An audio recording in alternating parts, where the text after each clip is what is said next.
Women are starting a family later and later, and the reason for that is that they believe that they can't have both a family and a decent career. So let's try and find a way to make that return to work as easy as possible and to make sure that the working environment is welcoming to those women, because we need more women in the leadership pipeline. But for that to happen, we need to make sure that the working culture is a really welcoming, flexible, dynamic environment, something that they want to be a part of. And this will stop women leaving these male dominated industries that we really need to have more gender representation on, because that is what drives innovation and profitability. Women returning to work can expect some practical hands-on tips to make sure that they're not just coming back to work, but they're coming back to a career and reaching their full potential as a mum, but also as a professional. And if you're working with some amazing women on your team, then this will help you understand some of the challenges that they're up against. And that empathy goes a long way.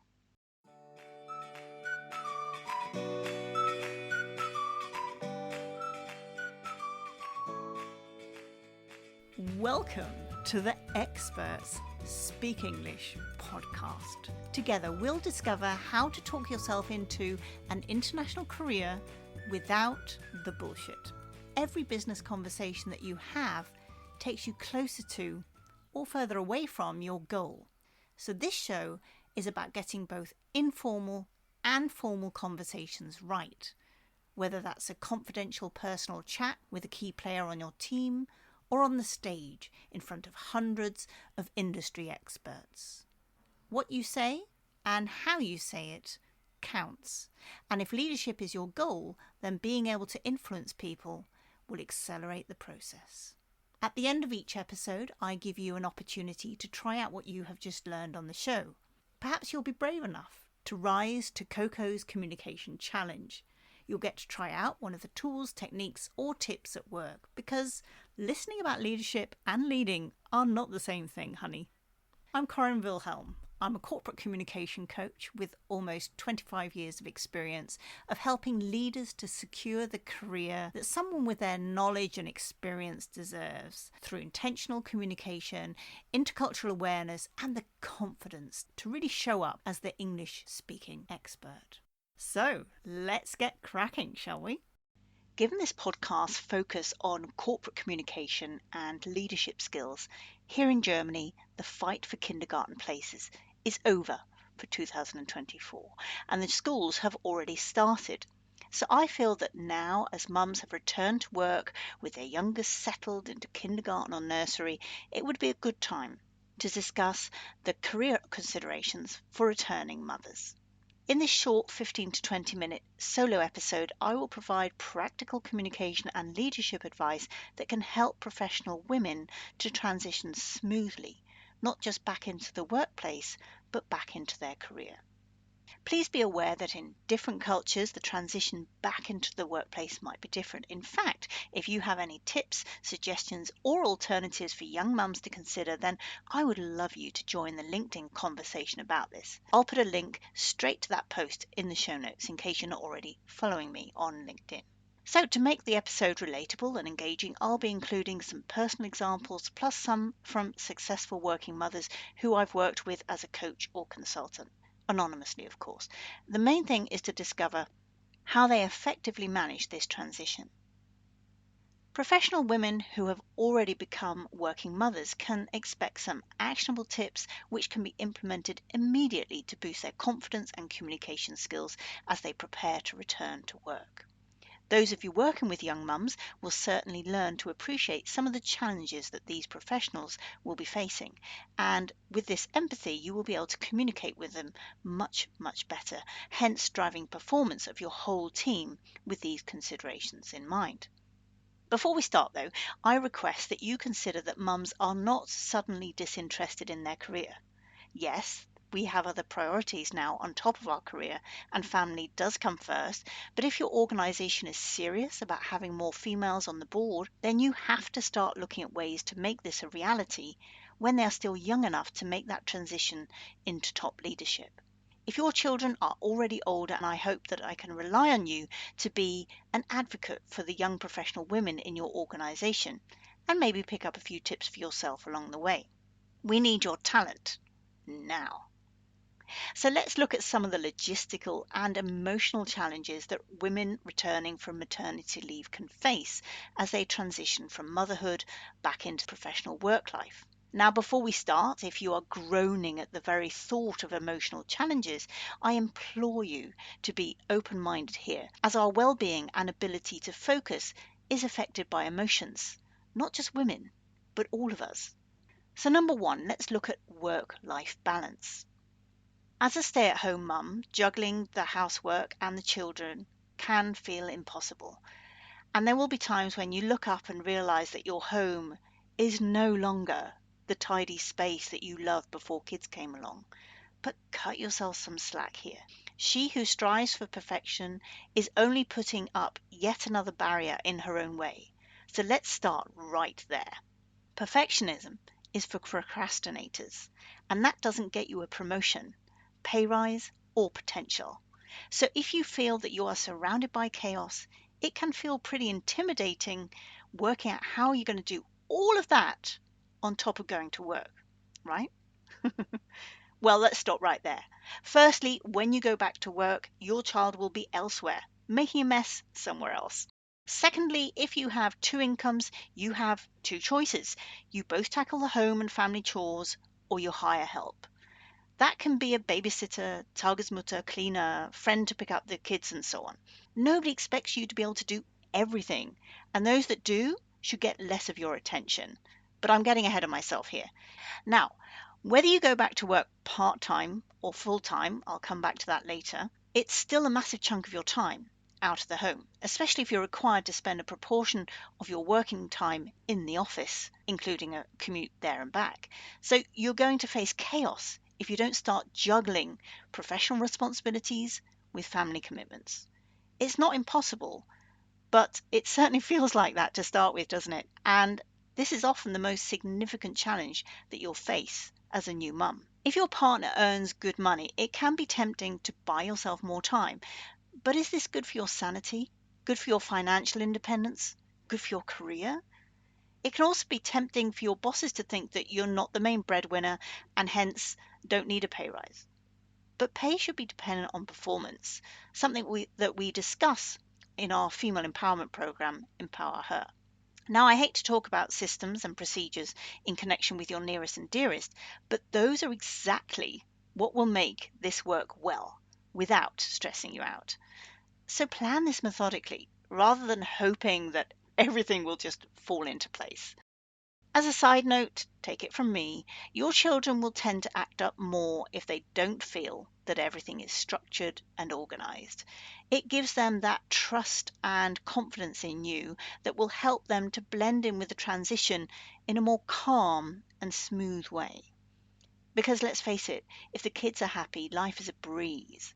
But that requires rules, structure, and discipline, which I hasten to add wasn't easy for me either as a new mum. I'm pretty chaotic as it goes, and being a parent is a life lesson in planning ahead and having contingency plans in place. Resist falling into the busy mentality. Don't be one of those superficial divas that goes around exclaiming how busy they are and, simply establish processes and procedures to make sure that's not you.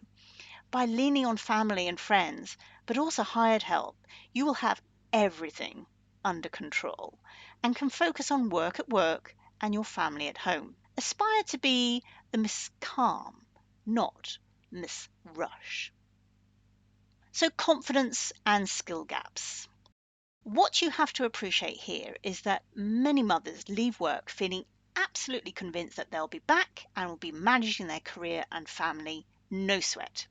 The appalling reality is that the longer you spend away from the office, your colleagues, and the tech, for instance, the more your self-confidence will start to erode and fade away. I hate that. I wish I could change that. Actually, I am. But more about that later. But the fact of the matter is that it's really common to feel that you're out of touch and don't have what it takes to do your job as well as you did it before. But that's bullshit. That's your mind monkeys having a party. They're keeping you small, and you have my permission to ignore them completely. And instead, remind yourself about your talents and competence. Give yourself a little fact check. Is that true? Of course it's not. You've been on a different track now, and it feels uncomfortable getting back into your career. You might feel that life has moved on at work without you, but you've been busy learning other skills. And if you're on our Empower Her program, you will have been upskilling, staying up to date, and learning from and with other career minded mums that know that you can have it all without becoming a really lousy mum. Think about the times when you've been asked to support people, answer questions, onboard people. These are just 3 clear indicators of other people's confidence in your abilities.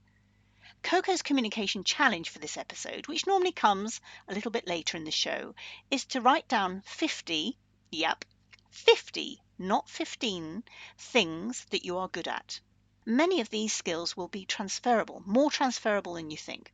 Think about what other people would say to help you complete that list. In fact, if you can't think of 50 things, which is the case for most of our down-to-earth coaching clients, then call a few friends from work. Get them to help you complete that list.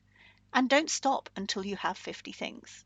Be precise, be brave, and be honest. You'll be amazed at what you come up with. And once you have those 50 things down on paper, make a photo and keep that list handy, in your phone perhaps, and refer to that when those stupid mind monkeys start talking bullshit again. So if you feel like your skills will be outdated, upskill. Do an online course. Udemy, Coursera, and LinkedIn. They all have great online courses, but remember, you still have a right to training when you get back.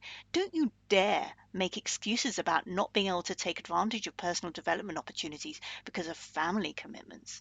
Make sure you have a tried and tested support system in place before you go back to work.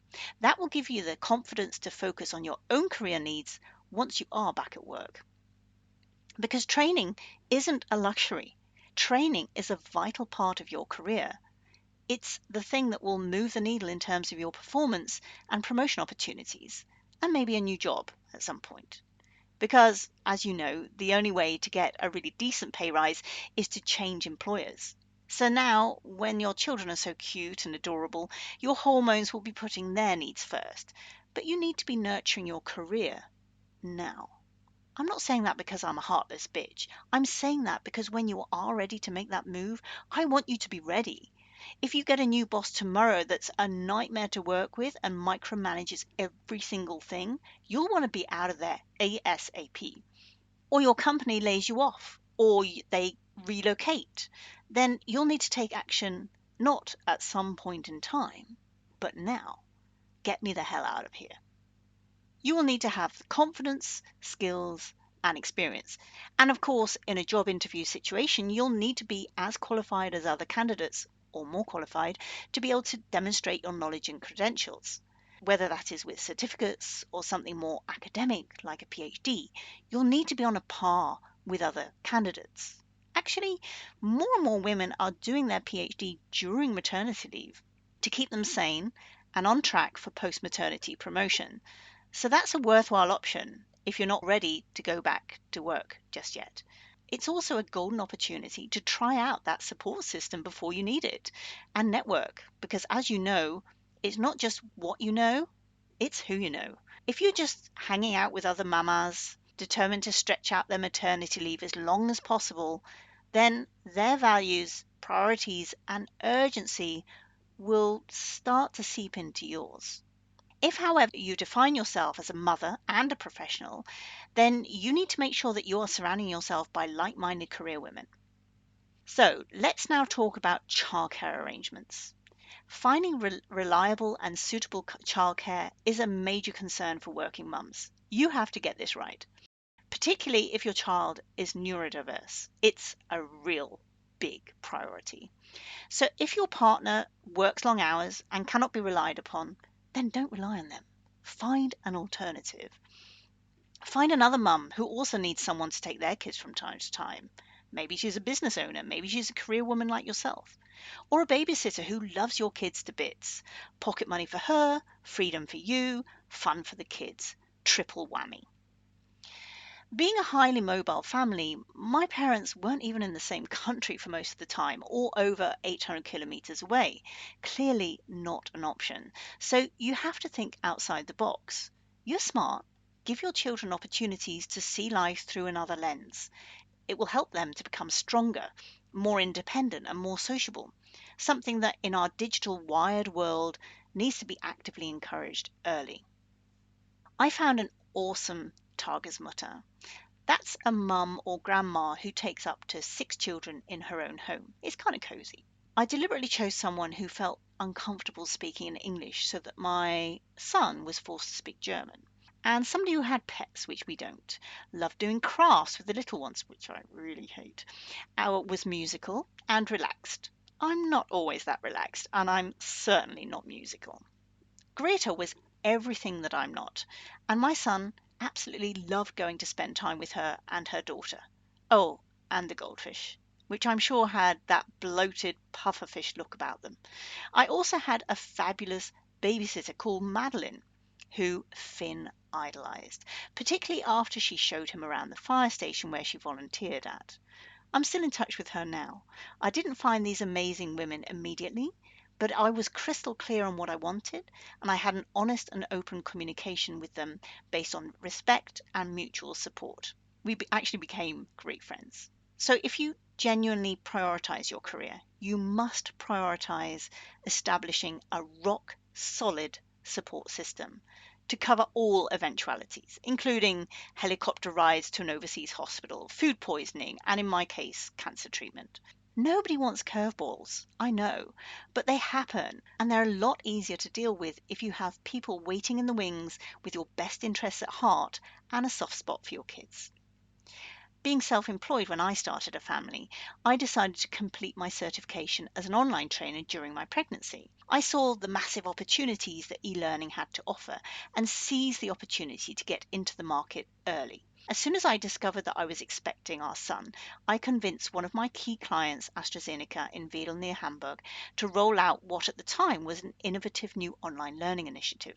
We rolled out ICE, which stood for International Communication in English, on a drip feed so that their e-learning program was built gradually in a way that all staff, whether working full-time or part-time, could take advantage of language and cross-cultural training at a time and pace to suit them. It doesn't sound like rocket science now, but at the time it was revolutionary. And this little and often release prevented the overwhelm that is notoriously one of online learning's biggest motivational killers. It also helped me not to get too overwhelmed. But I digress. What I'm trying to say is that you need to plan ahead, be brave, and be creative. Okay, let's now look at flexibility issues. If Siemens Energy, one of Germany's largest energy manufacturers, can accommodate single working mums in a rota of their production lines with up to 17 different shifts, then office staff certainly should be offered more flexibility through remote working, easy, and job sharing at leadership level, for instance, like at Bosch at PricewaterhouseCoopers. Being able to adopt work schedules and making it easy and shameless to take time off for appointments or childcare needs is a culture shift that conventional companies still struggle with. In more agile organizations, it is these common problems that make working for your organization easier and more flexible. On the contrary, if you hate your job or your boss, add a lack of flexibility and you're going to get out of there as soon as possible. That's going to make working impossible. So if you want to have one rule for everyone as a leader, just to keep everybody happy, you are failing as a leader. Because parents with children need a different level of freedom than before. Having said that, all staff deserve a certain degree of flexibility. The key is open and honest communication. I can help you with that. So if you are to maintain the loyalty and respect of your team members, you really need to take flexibility seriously. If you are genuine about having more women in leadership, then that starts early by providing young parents with the freedom to accommodate the needs of their family. In an era of life-work balance, the focus for you as a leader should be on productivity during that time that staff is working. You notice I said working, not at work. By being flexible, you can be rest assured that your team are present and focused when they are working. But if people are having to race around to fit in with rigid working hours and the requirement to be in the office just because the boss has outdated ideas of working culture, then it will be almost impossible to keep great talent, much less to establish that pipeline of talented female leaders for the board. Did you know that after a baby, 28% of new parents leave full-time STEM work? That's right. After science, technology, engineering, and mathematics, so that's STEM professionals, become parents, 43% of women and 23% of men switch fields, transition to part-time work, or leave the workforce entirely.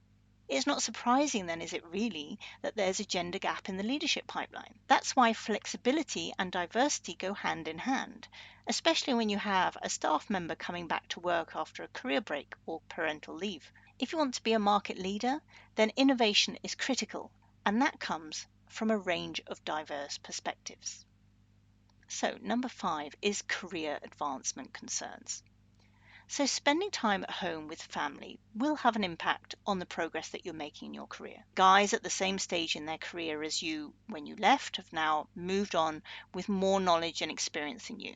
It's true, but it's not game over. As long as you come back as a reliable and valued member of the team, you can close that gap, particularly since many women are stronger communicators. Now, as well as keeping on top of both formal and informal professional development, you must be prepared to go for opportunities that you would have loved before becoming a parent. That might involve travel.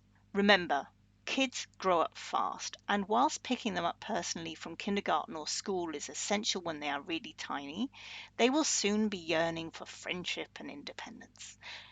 So you might feel less ambitious, and that's the hormones and a shift in priorities to some extent. But 5 years from now, once the children are at school, the regrets tend to kick in. And then not just 3 to 5 years have passed, I'm talking about Germany now, but maybe more like 10. That makes it harder to bounce back into a career. Now is the time to keep on top of your career. Your partner wouldn't hesitate to do a training course, would they? They probably wouldn't even ask you, they'd just do it. So you need to do the same. Make sure that your partner is supportive of you as both a mother and a professional. This is why I believe that organizations need to do more to connect their staff on maternity leave by inviting them to annual family, for example, but also creating an opportunity to network with other working mums. Helping other mums feels rewarding and gives you the freedom to be both a mother and a professional without the guilt factor. So the next thing I'd like to talk to you about, this is number 6, is mental health and emotional challenges. Many mothers have phases of feeling overwhelmed, nervous, or they might have these mood swings when they're returning to work. And these mood swings show up in all kinds of ways. It's not wise or helpful to mention it. Just be aware and exercise some patience. This gets easier once the children are happy and settled and those systems and procedures get ironed out and organized. But at the beginning, there's a lot going on in the heads of working mothers as they return to work after maternity leave. You've worked hard to establish a career and reputation, and you are not neglecting your children at all. You are setting a great example and showing up as a role model. Anyway, you have everything organized, right? The main thing is to make sure that when you're at home, you are present for your partner and your family. Easier said than done, especially if you work from home, but for sustainable mental health, this is a must. A client of mine made it a priority to go jogging before getting back to the home and family stuff. Another client drove home with the music on full volume, singing along in her personal karaoke booth. And another used to drop in to see a friend once a week on the way home who had collected her daughter from judo. So find your own way to switch off and walk in the door as mum, not the boss, partner, not the project manager, family team player, not the domestic goddess.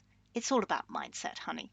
So set up some fire ardent or end of the day rituals so that you can be really focused on your family's needs, but also your own needs.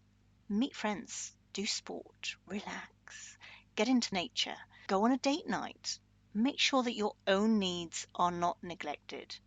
Kids will still need you when they're 16, 18, 21, 30.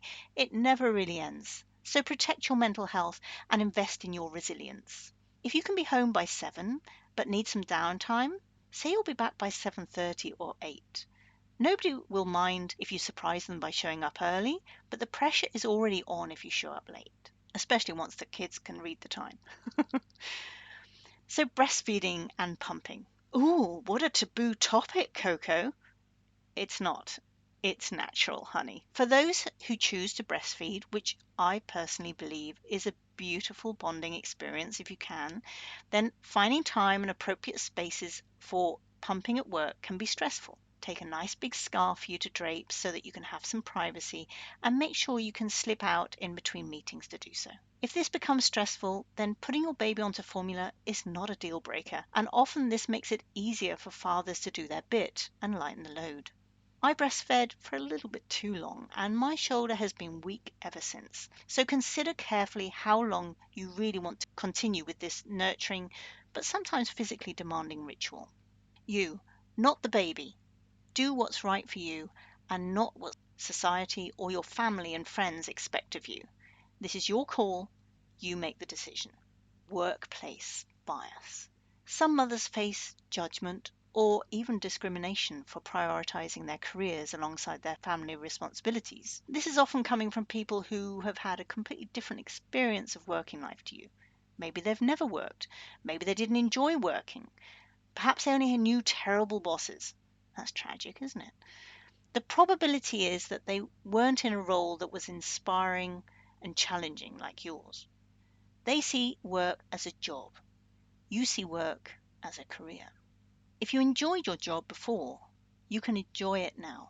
You studied, you worked your way up, you increased your knowledge, your know-how, skills to get you where you were when you left work for maternity leave.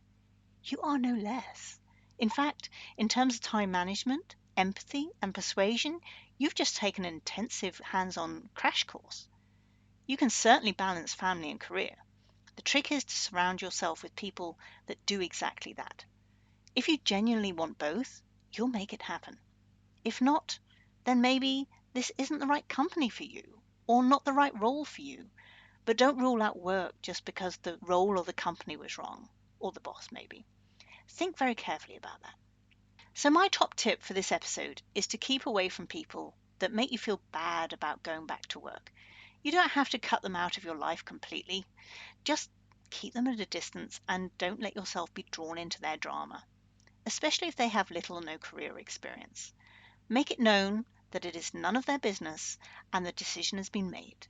Use your tone of voice, choice of words, and of course body language to communicate your lack of interest in your decision.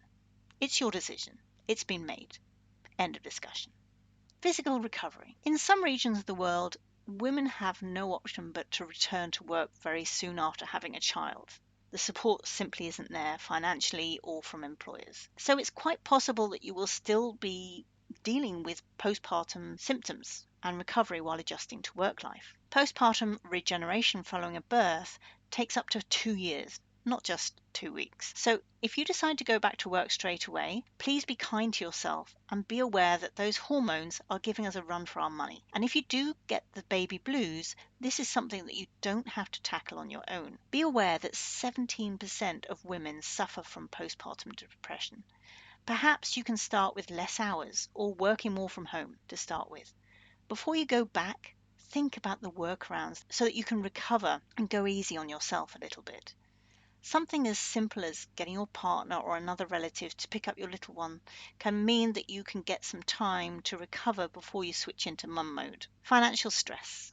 The cost of childcare in some regions and potential loss of income during maternity leave can put parents under financial pressure. In Berlin, childcare is free, which is great in theory, but there are so few places available, especially if you need a spot before the summer, that new working parents often have to pay for childcare to be able to go back to work after maternity leave, even if they only want to work part-time. The problem with working part-time is that you are unfortunately not able to make the same career progression as a rule. I wish it wasn't like that. it is what it is, certainly here in Germany. So if you feel that you need to work part-time, be intentional about how long you want to work part-time for. Your financial independence is jeopardized for as long as you are part-time and you are contributing to the pay gap. It can be tempting to take the easy route and stay part-time, but coaching clients often come to me as they notice that their marriage is crumbling and they have neglected their career, or the kids leave home and they realize that actually they have really missed their career, or they just get to that kind of age where they want to spend more time doing what's right for them. So let's not deal with regrets. We cannot turn back the clock, but we can set up talented young women for a rewarding career without neglecting their families. Finances are often a real strain on any relationship at any stage. It can be tempting then, can't it, to come back to work part-time before you have a kindergarten place or other support systems in place because of the cash gap. But you might be exposing yourself to far more stress than is healthy. It might be wiser to wait a little bit longer so that you can come back to work full time, fully focused, and calm about your family situation, so that you can take those opportunities, invest your time in training and personal development, and really be a part of the social gatherings too. The long term benefits of pay rises and promotions will help you close not only the earnings gap, but also the pensions gap. Like most things in life, a quality investment often pays off time and time again in the future. Women in tech, particularly, or women in STEM as a whole, question whether returning to work should be in their own industry or in a less male dominated industry. This is tragic to my mind because women who take the time to qualify as a professional should find the right working environment in which to shine and build an inspiring career.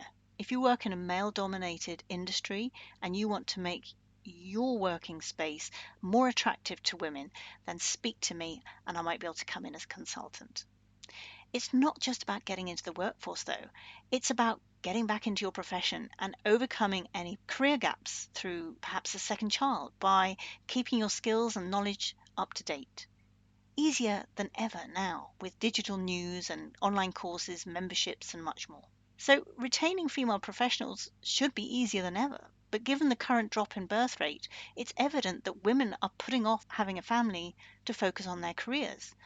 They still believe it's either or. Many women leave it too late. So by the time they do feel ready, their fertility does not allow them to start a family naturally, spiraling them into a guilt-ridden, expensive, stressful IVF treatment that not every marriage survives. Ultimately, you need to surround yourself by women that you aspire to be like. Perhaps there are professional women that don't care about their kids, but I have never met one. It's natural for us to worry that we are neglecting our children. And whereas the dads do their bit for the family by going for promotion and a big fat pay rise so that they can support their family as best as they can, we, as amazing mothers, might favour flexibility over a pay rise. But it's not in isolation. We still deserve a decent paycheck. We deserve to be paid our worth, and to show up in negotiations, you need to be able to justify that you are worth more. So keep notes of your successes, ideally with facts and stats that make these achievements measurable, and write down at least 3 SMART goals before you go back to work, and communicate those with your boss and your partner. Be very clear about where you want to go in your career and find out how to get there. Put yourself first at work. Spend time with other leaders that also have kids and seem to have that life-family balance that we're striving for here, at least most of the time. What can you learn from them and how can you help each other? In January, Sonia Chuliak and I will be starting an initiative with the hashtag EmpowerHer. Why not follow that hashtag, and we'll reveal more juicy details in due course. In the meantime, remember that you are still amazing and don't have to do this on your own, and you deserve financial independence and career satisfaction. Get that solid support system in place. Make a list of your talents and knowledge and hold your head up high, girl, because industry, especially male-dominated ones like tech, finance, and science, really need experts like you to show up as the professional that you have never stopped being in an increasingly global and diverse world. So let's see what's coming up on the Expert Speak English podcast, shall we? I'm going to be talking about how to set expectations with employers around work-life balance, We're going to be talking about effective communication techniques for delegating tasks and managing workload, strategies for rebuilding professional networks after extended leave, and tips for confidently discussing career goals and advancement opportunities. Finally, we'll also be talking about addressing potential biases and advocating for yourself in the workplace. So be the role model that your children and grandchildren can look up to. And if you want a sparring partner, just book in for a virtual tea break, and we'll make sure that your transition back to work is as inspiring as you are. It's Corinne Wilhelm from Experts Speak English, brought to you by English Speaking Experts. I'll see you on LinkedIn. Let's hear your tips and tricks. Be the very best communicator that you can be, and have an amazing week. Take care now. It's your communication coach and consultant, Coco.